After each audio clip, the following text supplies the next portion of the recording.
En fait, en lisant le sommaire, la première fois, du coup chapitre 1, j'ai été interrogative par rapport au chapitre 5, parlant des hommes avec le premier sous-titre façonné à partir de la Terre. C'est pas la première fois que j'entends finalement des enseignements liés au caractère, liés à la complémentarité de l'homme et de la femme, et le tout lié au fait que la femme sort de la côte, donc de la chair, et que l'homme sort de la terre. Donc voilà, j'ai envie de faire du coup ce chapitre, du coup comme chapitre 2, le chapitre 5 en chapitre 2, et puis je suis trop curieuse. Baruch Hashem, c'est une bonne... si la curiosité permet d'étudier, c'est une bonne chose. Donc page 119 directement.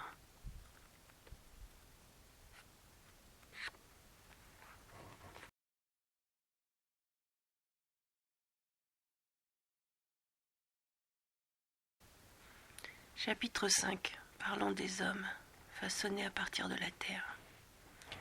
Voici ce que nous apprend la Torah au 2e chapitre du livre de Bereshit, 2:7. L'Éternel Dieu façonna l'homme, poussière détachée du sol, et fit pénétrer dans ses narines un souffle de vie. L'homme fut donc créé à partir de la terre, ce qui explique pourquoi il est davantage porté vers la satisfaction des plaisirs matériels que la femme, qui fut créée à partir de sa côte. Cependant, Dieu a doté Adam d'une âme, une parcelle du divin, et d'un cerveau aux multiples capacités, afin qu'il puisse se soustraire à sa bestialité pour atteindre la sainteté et faire de son corps le réceptacle de la spiritualité. En vérité, le cerveau humain, siège de la raison, permet à l'homme de bien juger, de distinguer le vrai du faux et le bien du mal, dans la mesure seulement où il s'adonne à l'étude de la Torah, comme le précise le Talmud dans le traité Kiddushin 30b. J'ai créé le mauvais penchant et la Torah comme antidote. Par conséquent, l'étude à proprement parler est le seul remède contre les appels du Yetzer. Le Talmud dans Baba Metzia 85 ajoute: pourquoi le premier temple fut-il détruit? Cette question fut soumise aux sages, mais ils ne surent répondre, ni les prophètes, jusqu'à ce que Dieu lui-même l'explique et déclare: c'est parce que les Bnei Israël ont abandonné la Torah que je leur ai donnée.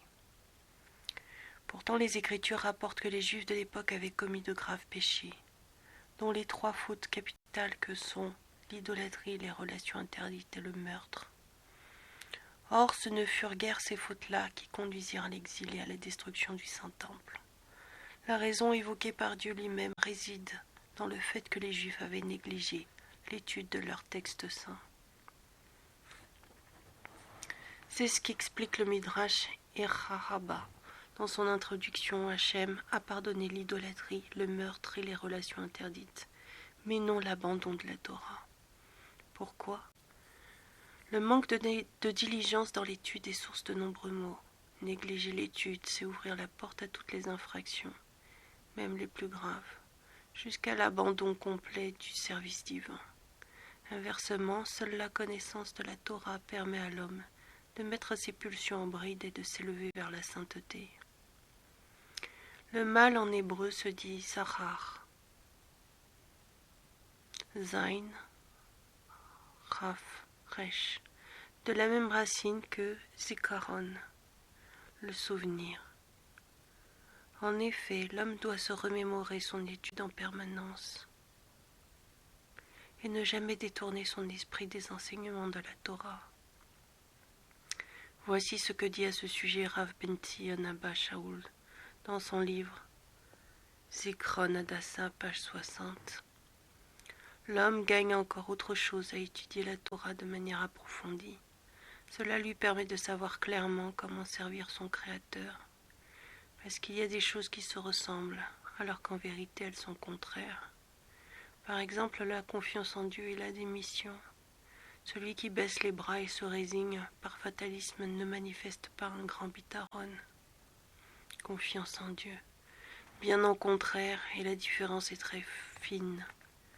Quiconque pratique les commandements avec impatience et acrimonie commet son péché gravissime, et celui qui les accomplit dans la joie et avec enthousiasme se conforme parfaitement à l'esprit de la mitzvah.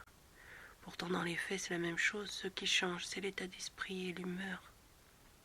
Ou encore, servir Dieu parce qu'on redoute la punition, c'est déjà bien. Si l'on craint la faute, c'est préférable. Mais si l'on sert Hachem avec tristesse, c'est absolument interdit. Et le reste à l'avenant. Les dispositions de l'esprit font toute la différence, c'est-à-dire la façon dont l'homme considère et aborde les commandements, l'humeur avec laquelle il s'y applique. Un homme ordinaire qui n'a que peu de connaissances en Torah ne saura trouver la vérité sans y réfléchir considérablement. Et s'il ne fournit pas cet effort indispensable, il ne saura quelle conduite adopter et finira par se méprendre. Cette obligation incombe à tout homme, qu'il soit jeune ou vieux, ignorant ou érudit. Il revient à tout juif de construire son foyer autour de l'étude de la Torah. Fixer des temps d'étude. Un homme qui habitait Volozhin, de nos jours en Biélorussie, se rendit un jour auprès du célèbre Rosh Yeshiva, le Netziv, Rav Naftali Tzvi Yehuda Berlin, pour lui faire part de son chagrin. Chaque jour, il se levait de bonne heure pour se rendre à son travail et gagner péniblement son pain. Cependant, sa femme n'était jamais satisfaite. Elle s'obstinait à formuler des reproches à son encontre, ne voyant en lui que ses défauts et ne cessait de lui cracher son mépris. Tant et si bien que notre homme vint demander conseil auprès du vénéré Rav. Que faire pour monter quelque peu dans l'estime de son épouse acariâtre? Le Netziv demanda à son visiteur: « Avez-vous fixé des temps d'études chaque jour ?»« Je vous ai dit que je suis très occupé à gagner ma vie et je n'ai vraiment pas une minute de libre. Je n'ai même pas le temps de prendre un repas digne de ce nom, répondit le malheureux. Si je comprends bien, vous êtes entièrement plongé dans les 4 coudées de la subsistance. Comment voulez-vous que votre épouse vous estime et vous respecte? Je vous suggère par conséquent de fixer des temps d'études, chaque jour comme nous l'ont ordonné nos sages, au moins 1 heure par jour et les résultats ne tarderont pas à venir. Rabbi, quel rapport y a-t-il entre mes problèmes de couple et l'étude? Lorsque vous vous appliquerez à étudier régulièrement, vous quitterez les 4 coudées de votre travail et entrerez dans celle de la Torah où réside la Shrina. Or, la présence divine repose sur le juif qui étudie, de sorte que votre entourage finira par le ressentir comme par miracle. C'est d'ailleurs ce qui est écrit dans les Proverbes 16:7. Dieu agrée les voies de l'homme et lui concilie même la faveur de ses ennemis. Ce que nos sages ont expliqué dans le Midrash Bereshit Rabbah 54.1. Ses ennemis, il s'agit de sa femme puisqu'il est dit Michée 7.6. Chacun a pour ennemi les gens de sa maison. Par nature, la femme est attachée à son mari. Cependant, afin que leurs opinions s'accordent, cet amour a besoin d'être alimenté par quelque intervention miraculeuse, Etz Yosef. Or, lorsque le mari étudie la Torah, il bénéficie de cette assistance providentielle. Outre l'importance de fixer des temps d'études, le mari gagne à s'y appliquer pour la simple raison que la récompense de l'étude est infinie. Avec chaque mot qu'il apprend ou qu'il entend dans un cours, le juif accomplit un commandement positif, tout en profitant de ce bonus qui n'a pas de prix, le fait d'être apprécié par les gens, de vivre dans la paix et la sérénité, tandis que la Shrina réside sur son foyer. Il te dominera avec son esprit. L'homme est principalement dominé par son intellect, à la différence de la femme qui est plus intuitive et dépend davantage de ses sentiments. C'est l'esprit et le raisonnement qui orientent principalement le jugement de l'homme, comme le rapporte le Talmud dans le traité Sota 17. Il est moins sensible, plus froid et manifeste une certaine indifférence devant certaines situations. Il réfléchit à 2 fois avant d'agir. Il est plus pondéré et plus circonspect. Évidemment, ces généralisations sont peut-être hâtives. Les exceptions existent dans les 2 cas, chacun selon son tempérament. Mais elles nous permettent de comprendre certaines vérités inaliénables.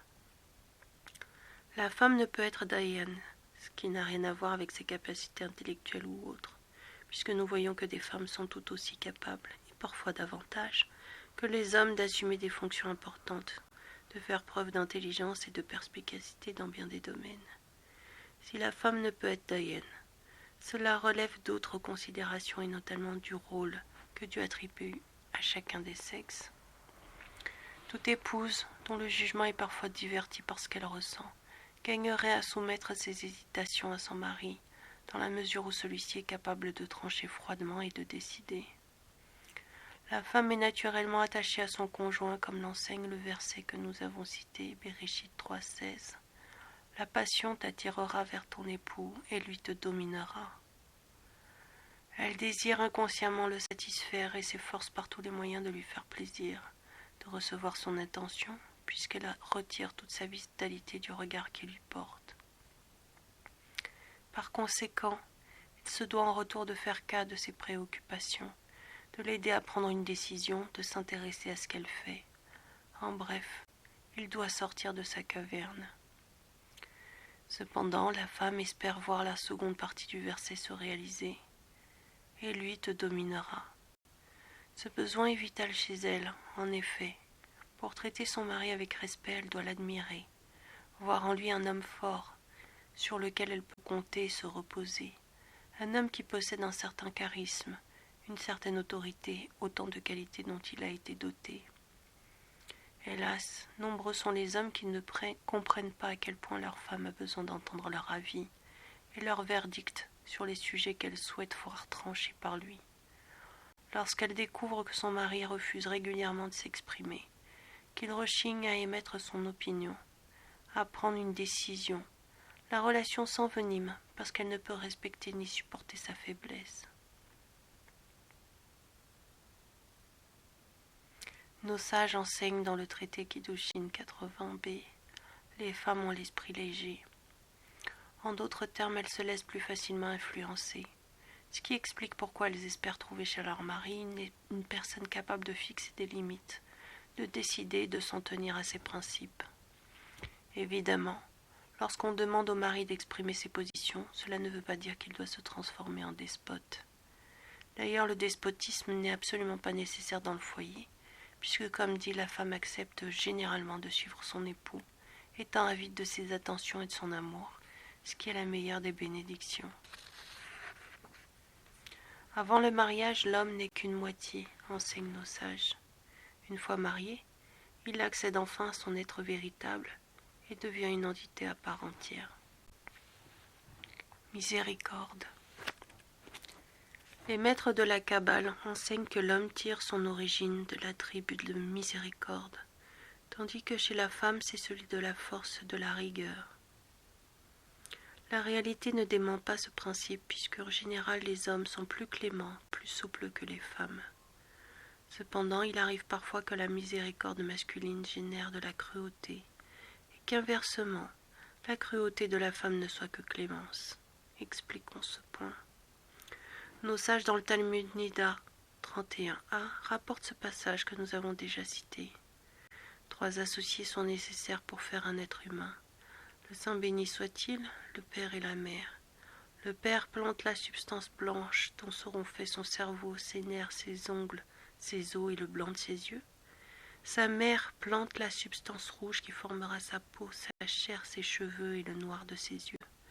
Enfin, le Saint béni soit-il lui donne le souffle, l'âme, la beauté de ses traits, la vue, l'ouïe, la parole, la faculté de marcher, de comprendre, de discerner, de penser.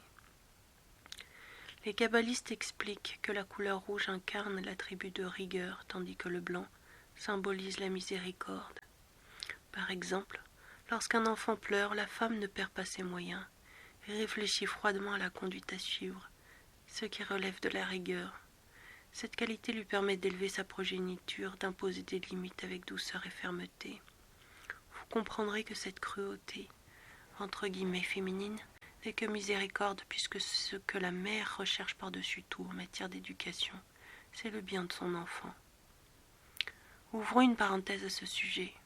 L'éducation consiste bien à imposer des limites, sans excès, évidemment, car trop de restrictions risquent de semer la rébellion, plus particulièrement à l'âge de l'adolescence. Le terme rinour, l'éducation, s'apparente à ranok, étrangler, ce qui se termine par un couf, puisque comme dit, éduquer un enfant, c'est lui fixer des limites claires. Cependant, c'est la lettre Raf, affaiblie, qui clôture le mot Rinour. Pourquoi ? Parce qu'il convient de les imposer avec douceur. Cet équilibre délicat en matière d'éducation est l'apanage de la femme, talent qui n'est pas forcément partagé par les hommes, comme nous le verrons plus tard au chapitre traitant de la répartition des rôles. La femme, comme dit, fut créée à partir de la côte, qui est dure, et qui trouve donc son origine dans l'attribut de rigueur. Ceci lui donne les moyens d'agir avec dureté et ténacité quand la situation l'impose. Nous l'avons dit, cette disposition l'empêche aussi de pardonner facilement, ce qui n'est pas le cas de l'homme qui, ayant été créé à partir de la terre qui est molle, est plus enclin à pas oublier et à pardonner. Tout foyer sain se construit autour de ces deux pôles qui agissent conjointement, à l'instar de ce que nos sages recommandent en matière d'éducation. Il faut repousser l'enfant avec la main gauche et le rapprocher avec la droite. Tantôt c'est le père qui repousse et la mère qui rapproche, tantôt c'est le contraire, autant d'alternances qui génèrent l'harmonie au sein de la famille. La relation avec les parents. L'homme plus que la femme est attaché à ses parents. Lorsque ceux-ci quittent ce monde après 120 ans, il finit par se lier entièrement à sa femme. Ce phénomène est rapporté à 2 reprises dans le livre de Béréchit. D'abord dans la paracha de Béréchit de 24. C'est pourquoi l'homme abandonne son père et sa mère, et il s'unit à sa femme, et ils deviennent une seule chair. Quand deviennent-ils véritablement une seule chair ? Lorsque l'homme quitte définitivement ses parents. Et ensuite, dans la parachata Raï et Sarah 24-67, Yitzhak la conduisit dans la tente de Sarah sa mère. Il prit Rivka pour femme. Il l'aima et se consola d'avoir perdu sa mère. Sur ce verset, Rachi explique: il la conduisit dans sa tente et elle devint comme sa mère Sarah, c'est-à-dire que tout le temps que Sarah vivait, une lumière était allumée de chaque veille de Shabbat à la suivante. La pâte qu'elle pétrissait était bénie, et une nuée résidait au-dessus de la tente. Tout cela cessa à sa mort, pour reprendre à l'arrivée de Rivka. Yitzhak se consola d'avoir perdu sa mère. Tant qu'un homme a sa mère, elle est naturellement tout pour lui, et à sa mort, sa femme devient sa consolation. Fin de citation de Rachi. Cette différence dans la relation aux parents est également soulignée par la Harlara. La femme entre dans le giron de son mari dès la cérémonie du mariage. Lorsque le jeune marié déclare sous la roupa « Are adme kudeshet li » tu m'es consacré. Le respect qu'elle lui doit a dès lors préséance sur celui qu'elle doit à ses parents, à moins que son époux ne renonce à ce privilège en faveur de ses beaux-parents. De plus, nous remarquons que la femme prend le patronyme de son mari et non l'inverse, ce qui est le bon ordre des choses. Par conséquent, si le mari, surtout lorsqu'il est jeune, parle des heures durant avec son père ou sa mère, la femme ne doit pas le voir d'un mauvais œil. Cette attitude est normale parce que tout homme est naturellement attaché à ses parents. Cependant, si cette relation est abusive et porte atteinte au rapport qu'il entretient avec sa femme et ses enfants, il faudra consulter un rave compétent afin de trouver un juste équilibre entre le respect dû aux parents et les obligations du mari vis-à-vis de sa famille. La joie dans le foyer. Un foyer sain et équilibré est un lieu où l'on respire la joie. Mais le problème est que les gens ne savent pas toujours mettre le doigt sur ce qui réjouit leur prochain. Voici ce que nos sages enseignent à ce sujet, Pesarim 109a. Et tu te réjouiras durant tes fêtes, toi et ta maison. Ta maison, ce sont ta femme et tes enfants.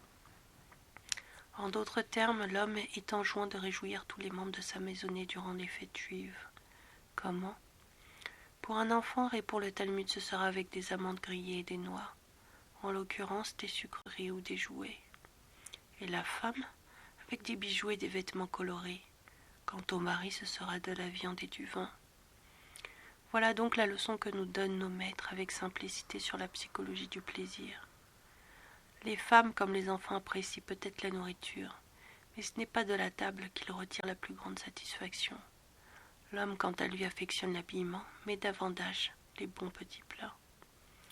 Il est intéressant de remarquer que la femme a du plaisir à nourrir son mari ou ses enfants. Cette vérité nous est révélée dès les premiers sursauts de l'histoire humaine. Rava ayant fait fauter l'homme par la consommation du fruit défendu, et l'ayant convaincu de sa saveur exquise et de sa beauté, doit réparer son péché en préparant les repas pour sa famille. Cette activité des plus ordinaires lui donne satisfaction, puisqu'elle corrige sa faute originelle et la transforme en action sainte et méritoire.